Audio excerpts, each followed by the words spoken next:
CM house के घेराव की धमकी दे रहे थे चंद्रशेखर आजाद रावण, लेकिन अब हो गया ऐसा खेल कि बहुत बुरे फंस गए। जिसका डर उनको सता रहा था वही हुआ। योगी को भी नहीं हो रहा यकीन, अपने ही बिछाए जाल में कैसे फंस गए चंद्रशेखर आजाद। अब नहीं निकल पाएंगे। 2027 के चुनाव से पहले खेल हो गया। चंद्रशेखर आजाद रावण प्रयागराज में हुए इतने बड़े बवाल के बाद कह रहे थे कि वो सीएम हाउस का घेराव करने वाले हैं, वो शांत बैठने वाले नहीं है।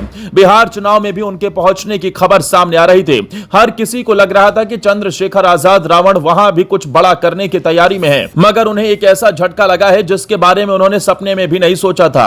यहां तक कि विरोधी भी हैरान है कि आखिरकार ऐसा कैसे हो सकता है, कैसे अपने ही बिछाए जाल में चंद्रशेखर आजाद फंस गए हैं। उनकी पूरी कहानी हम आपको बताते हैं। इसकी शुरुआत तो हुई थी कौशांबी से, जहां एक पीड़ित परिवार से मिलने की बात चंद्रशेखर आजाद ने कही थी, लेकिन उन्हें हाउस अरेस्ट किया गया था। और उसके बाद क्या कुछ बवाल हुआ आपको तो अच्छे से पता है।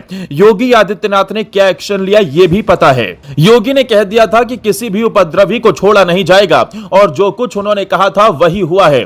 आपकी जानकारी के लिए बता दें कि एक दो नहीं बल्कि 75 लोगों को जिन्होंने गलत किया था उन्हें गिरफ्तार किया गया है, जबकि 555 अज्ञात लोगों पर मुकदमा दर्ज किया गया है। और ऐसे वैसे नहीं बल्कि गैंगस्टर और एनएसए के तहत मामले की कार्रवाई हुई है, जिससे आप समझ सकते हैं कि योगी आदित्यनाथ कानून व्यवस्था को लेकर कितने सख्त हैं। लेकिन इतना तो मानना पड़ेगा कि आरोपियों को सजा देना जरूरी था। पर अब हुआ यह कि चंद्रशेखर आजाद को लेकर दलित लोगों में ही गुस्सा भड़कता जा रहा है। इसी बात का डर चंद्रशेखर को था। इस विवाद के बाद जो सच होता दिखाई दे रहा है, यह बात हम नहीं कह रहे बल्कि खुलकर यह बात अब सोशल मीडिया पर वायरल हो रही है।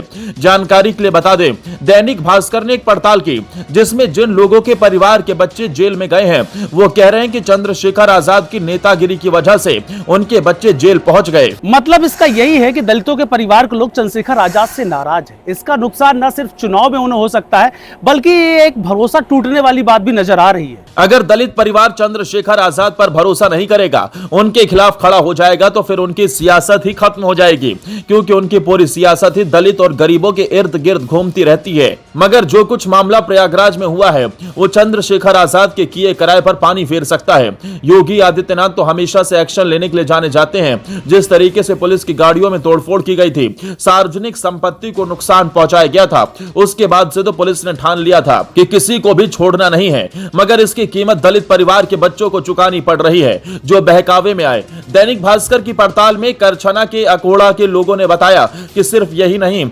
आसपास के कुलमई, ककरम, कैथी, कौवा समेत 12 गांवों में लोगों की गिरफ्तारी हुई है। अकोढ़ा की रहने वाली मीना देवी कहती हैं कि मेरा भतीजा विकास घटना वाले दिन बवाल में नहीं था। अभी कुछ दिन पहले ही उसकी मां का निधन हुआ है। पूरा परिवार पहले से परेशान था। अभी सावन में बहन की शादी तय की गई है। विकास बहन की शादी की तैयारी के लिए रिश्तेदार में गया हुआ था, जहां पुलिस ने उसे गिरफ्तार कर लिया। दलित परिवार का कहना है कि इन सब के लिए चंद्रशेखर आजाद जिम्मेदार हैं, क्योंकि उन्होंने उनके बच्चों को भड़काया, बरगलाया, और अब नतीजा यही है कि वो जेल में है और चंद्रशेखर आजाद होकर घूम रहे हैं। और दलित परिवारों का चंद्रशेखर से भरोसा उठना उनके लिए सबसे बड़ा झटका है। इसका असर 2027 में भी नजर आ सकता है।